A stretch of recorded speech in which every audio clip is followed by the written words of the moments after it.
Durma Perang tatah baris waditya pejanggi surakan semam tajawi ning nagari us campuh neng papan payudane sareng gerubuhan surat winoran suara yang bedil wong pejanggi ngamuk sedaya datan wilangan hingkang mati. Artinya teratur barisan tentara pejanggi bersorak. Adapun di luar negara sudah bertempur di medan, bertempur bersama, bercampur, sorak bercampur, suara senapan, orang pejanggi mengamuk semua, tidak terbilang yang mati.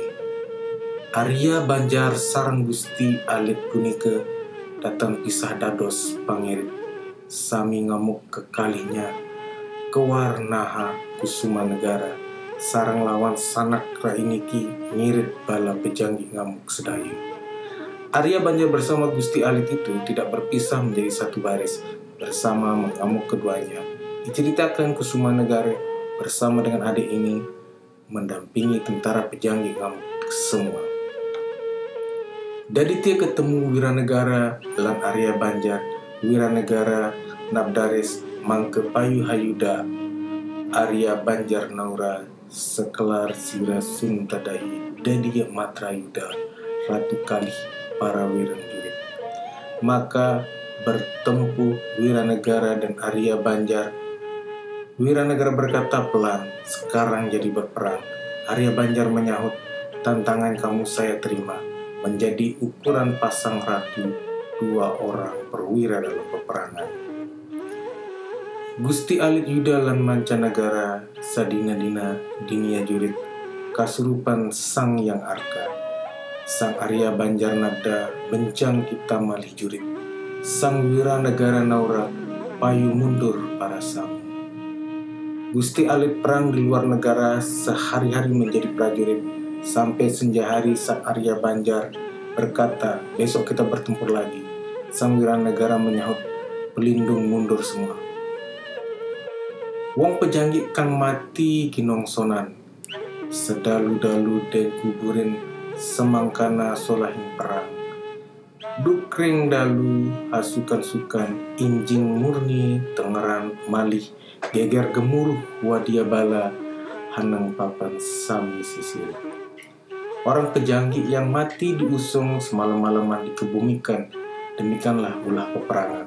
Pada malam hari bersenang-senang, pagi bunyi pertanda menjadi geger gemuruh tentara bala tentara di medan perang semua bertempur. Kuarnaha demung tempit ngirit bala hanang papan dunia sisirik miti kuda petak. Wong Bali sami tumingal senenggi Prabu Nagari pejanggi. Mili pinasang sinapang pelor emas dan angin. Diceritakan demung tempit mengawal tentara di medan perang naik kuda putih.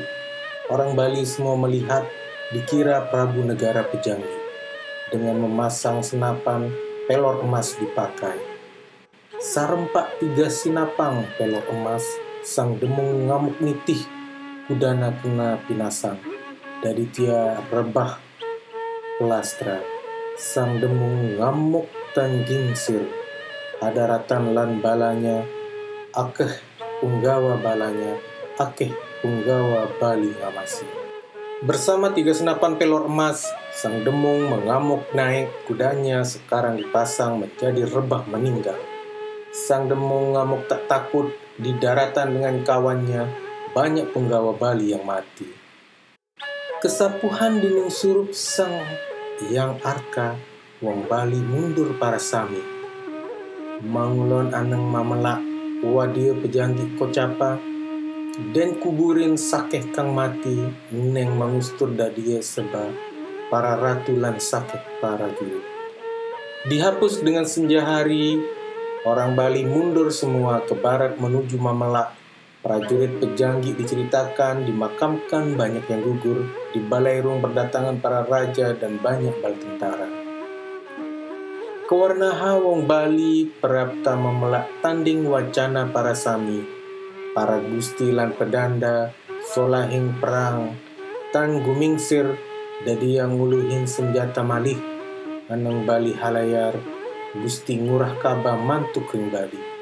Diceritakan orang Bali di Mamelak bertanding dengan mereka semua, para pimpinan dan pembesar kerajaan, keadaan perang tidak bergeser, maka menyembunyikan senjata lagi. Di Bali berlayar Gusti Ngurah Kaba pulang ke Bali.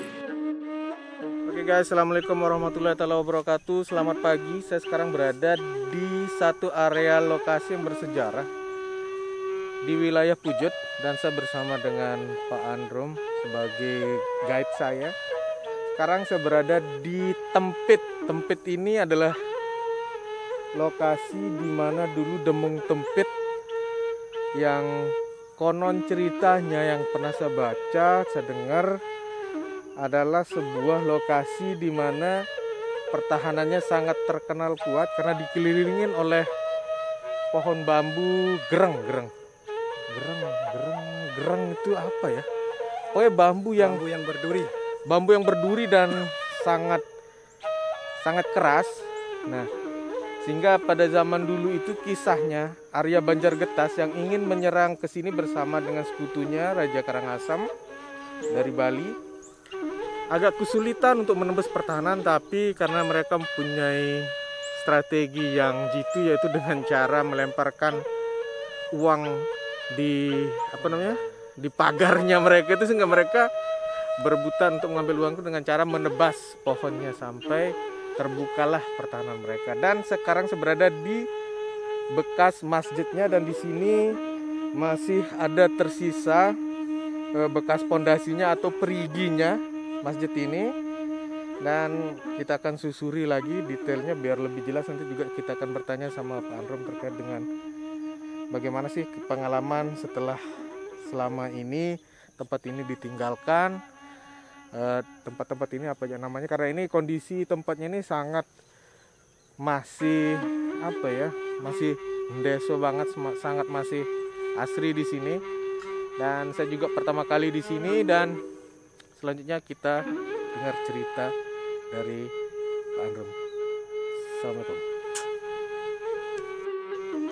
Baiklah, terkait dengan Masjid Demung Tempit yang berada di wilayah Tempit juga. Konon masjid ini adalah masjid sedikit angker, dibilang begitu karena ada keluarga saya dulu menemukan tiangnya satu, yang masjid, walaupun sudah tidak ada bangunan. Tahu-tahunya setelah dia pulang, dia ngambil linggis, dia balik sudah tidak ada. Termasuk juga ada keluarga menemukan asak Demung Tempit, dan masih di rumahnya asak tersebut. Dan luas tanah ini cukup lumayan luas, namun karena lama dulu ditinggalkan oleh keluarga Demung Tempit sehingga diambillah oleh orang-orang di sekitar wilayah Tempit sendiri. Termasuk kuburnya juga ada. Kuburannya itu berada di timurnya Dusun Bulurue, dan sudah ditembok, dipagar oleh keluarga-keluarga yang dimana berada banyak orang yang ada di Denggeng, termasuk di Sepang juga ada, di Tempit juga ada, termasuk di Lombok Timur. Mungkin sekilas itu saja yang saya sampaikan. Terkait kance batas-batas tanahnya kan Kokoh. jelas Untuk perbatasan tanah yang dimiliki oleh Demung Tempit waktu dulu itu dibatasi oleh kali. Di selatan ada kali juga, di timur juga kali cukup terjal dalam, dan di selatan juga kali kecil. Yang di barat tidak ada kali, cuman sawah-sawah saja yang ada. Termasuk sudah banyak dibuatkan rumah-rumah masyarakat. Berarti saat ini kita sedang berada di atas fondasi masjid ya. Kita Ya, betul. telusuri pondasi masjid yang telah dilakukan.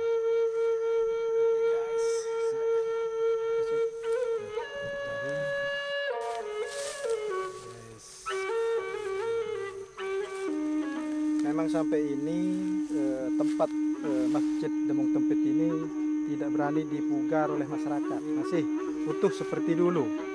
Dalam arti tidak pernah dicangkul, tetap dia seperti alaminya yang dulu. Cuman tidak ada apa-apa di sini, cuma batu-batu yang sebagai tembok dulu atau pondasinya yang masih ada.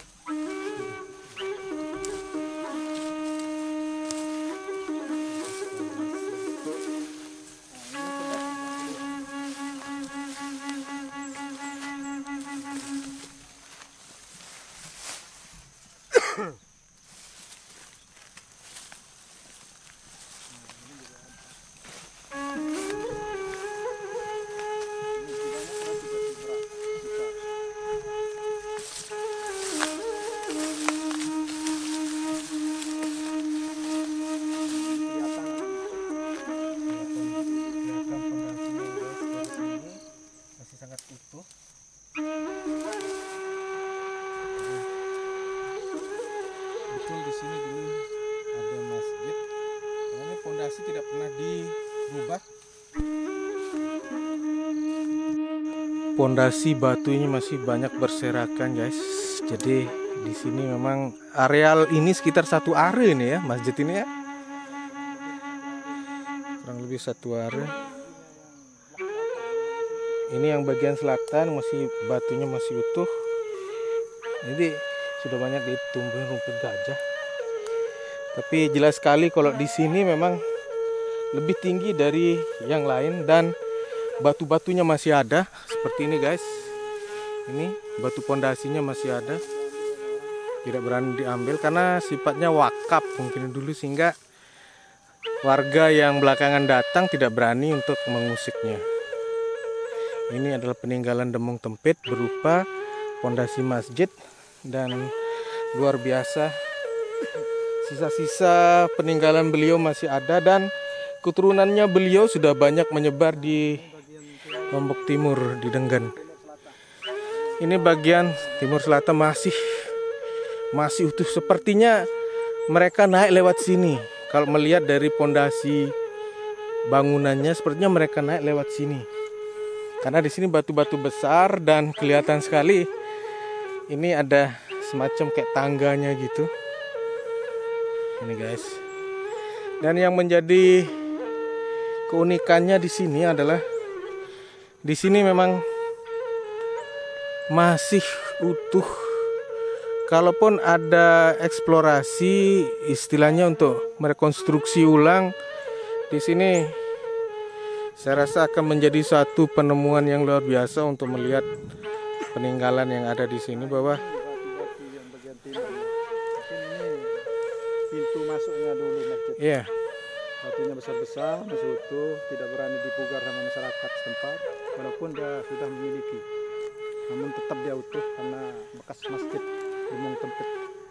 ini yang aslinya Demung Tempit yang punya. Warga yang datang di sini kan hanya istilahnya itu memanfaatkan lahan ya. Batunya masih utuh. Sehingga kalau ini rekonstruksi ulang seperti apa akan kelihatan, atau pakai Google Map aja ini bisa kelihatan. Sewaktu-waktu juga akan dipugar sama pemiliknya. Iya, sama keturunan Demung Tempit.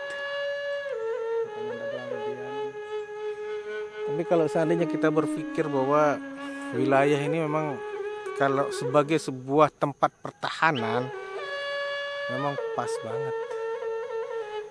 Tempit ini dijadikan pertahanan itu pas banget, guys. Seperti yang diceritakan tadi sama Pak Andrum, di selatannya itu adalah bukit dan ada kali. Sebelah timurnya itu juga begitu, kali yang dalam. termasuk di bawah kali itu ada goa juga. Gua Goa. tempat dia kalau orang-orang Benjoli dulu dia taruh sapi di sana. Ada peninggalan itu. Untuk apa lah itu. Tapi ini kalau untuk tempat pertahanan sebuah benteng sangat pas sekali. Unik banget tempat ini guys. Wilayah Demung Tempit. Dan di sini masjidnya batu-batunya masih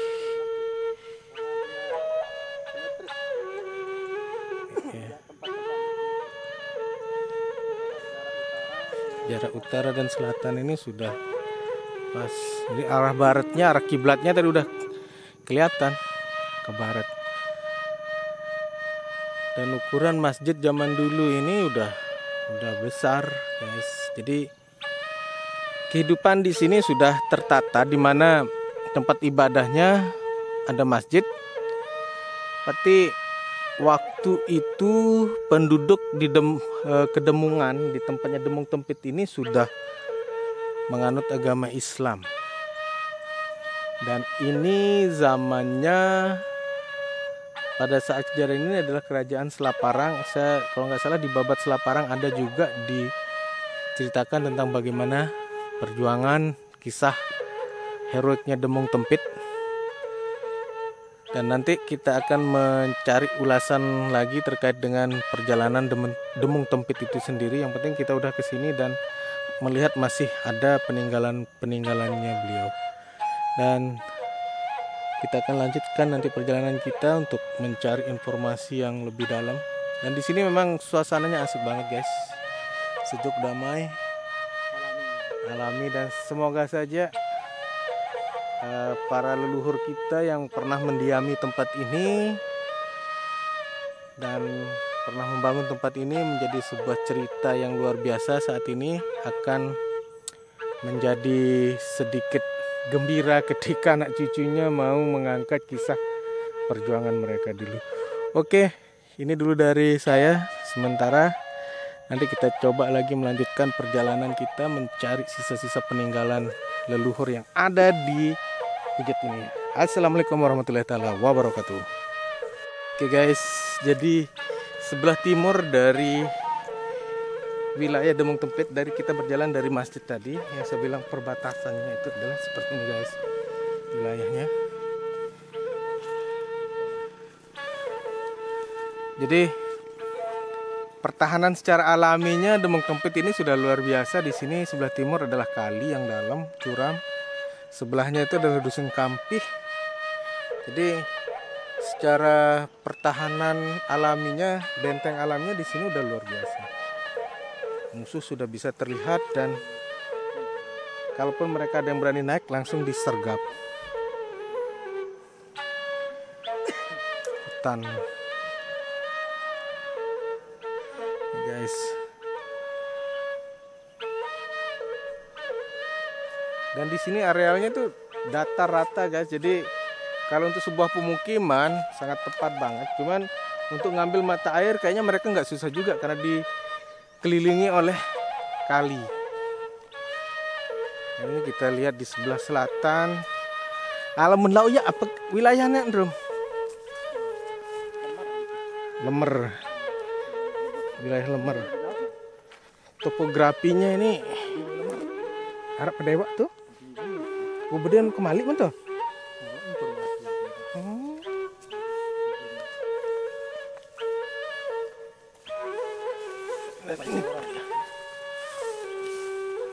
Ini guys, kelihatan banget. Wih, di sini juga ternyata ada batu-batu besar. Ini rupanya ternyata luar biasa indah. Ini ada batu-batu besar. Jadi inilah tempat areal Demung Tempit dulu punya pertahanan yang sangat terkenal itu.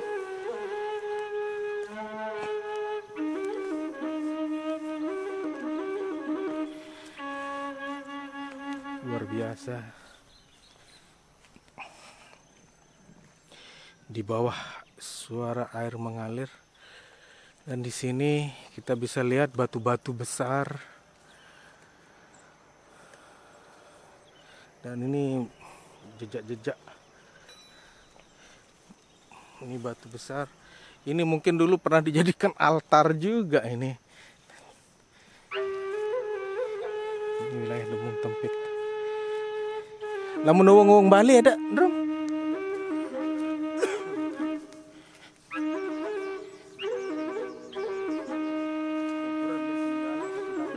Enggak, aku berjalan itu doang.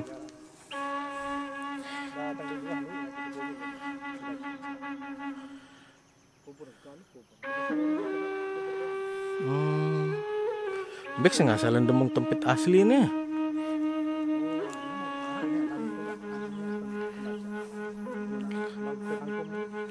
Bau.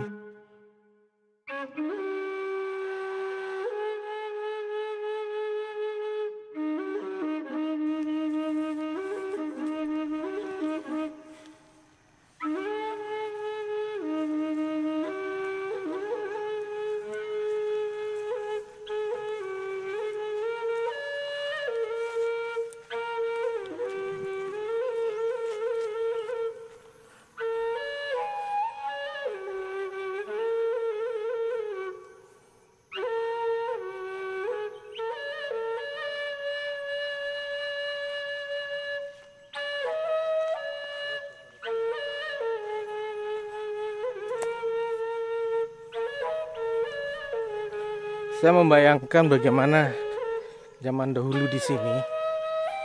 Mungkin di sini tempat istirahatnya para petinggi yang ada di Kedemungan ini, Demung Tempit ini. Karena di sini pemandangannya indah, jadi saya ngebayangin berada di sini, duduk di batu-batu ini. Dan ini adalah batu, sepertinya batu, bukan batu apa ya, ini kayak batu lahar gitu nih.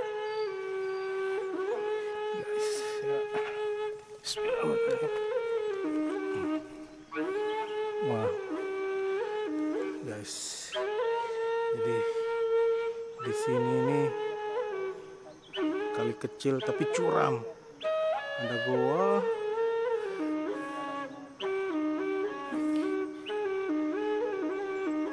Jadi memang kalau secara pertahanan, kembali seulas, tempat ini, areal ini sangat luar biasa. Susah untuk dijangkau. Sehingga satu-satunya cara kalau di depan itu ya taktiknya pasukan Bali dengan Banjargetas dulu itu adalah dengan melemparkan uang. Ternyata sejak zaman dulu orang sudah senang uang ternyata. Tapi luar biasa pemandangan di sini, guys. Saya sangat mengagumi tempat ini, menjadi pilihan Demung Tempit untuk tinggal dan membuat pertahanan. Demung Tempit ini adalah sekutu dari Datu Pejanggi.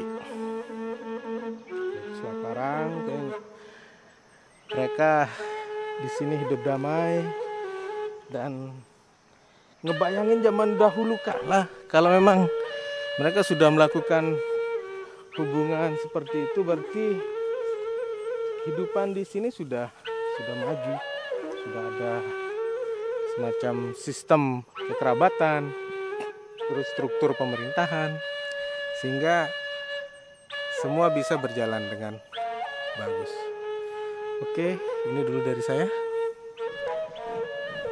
Oke guys, sekarang kita berada di areal pekuburan, pemakaman, di mana dulu para kesatria Demung Tempit dikuburkan di sini. Dan ternyata menurut cerita Pak Androm, tempat saya berdiri ini juga dulu adalah areal pemakaman, dan rumah-rumah di seputaran ini adalah pemakaman dari areal pemakaman dari satria Demung Tempit ini. Dan di sini adalah kuburan punggil utamanya.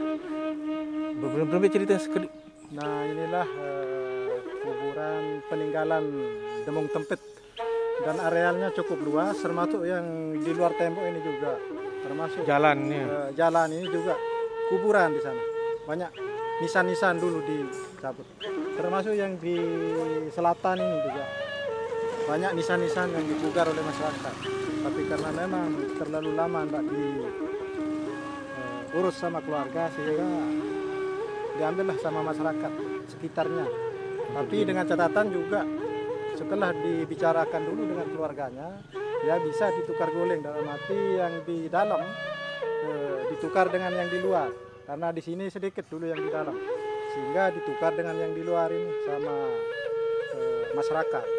Sehingga di sini tidak ada batu nisan lagi, sudah dicabut, dimasukkan ke dalam area. Lumayan luas juga area pemakaman keluarga Demong Tempit, termasuk Demong Tempit. Berarti kalau melihat dari luas pemakaman ini, di sini adalah sebuah kampung besar. Cocok lah kalau di sini kampung besar. Ini termasuk desa Trowai ya, kalau dulu. Desa Trowai kalau dulu. Desa Trowai. Dan Demong Tempit berada di sini. Ini guys, sedikit informasi lagi untuk kita bahwa Demong Tempit itu memang mengalami kekalahan yang luar biasa mungkin pada zaman dulu, sehingga banyak para pejuang kesatrianya, punggawanya beliau yang meninggal. Hanya saja tempat ini sekarang masih belum begitu terawat dan sejarahnya cuman hanya para keturunannya saja yang memegang, sehingga untuk mengetahui lebih dalam lagi dia tidak mengakar ceritanya di sini, karena yang banyak datang ke sini tinggal adalah para pendatang. Tapi kita akan mencoba mengulik lagi cerita-cerita dari masyarakat yang ada di sekitar sini. Sekarang kita akan kemana? Kita coba ke keluarganya ada di Tempit, ada satu orang. Mudah-mudahan nanti bisa kita mendapat informasi yang lebih detail terkait dengan Demong Tempit. Oke, let's go.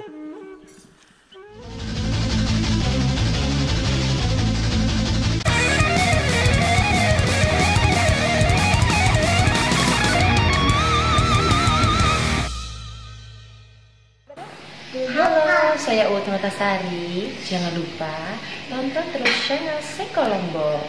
Dan di Lombok itu tempat pariwisatanya bagus-bagus. Pokoknya jangan lupa kunjungi terus daerah wisata di Lombok. Keren banget Lombok. Love you.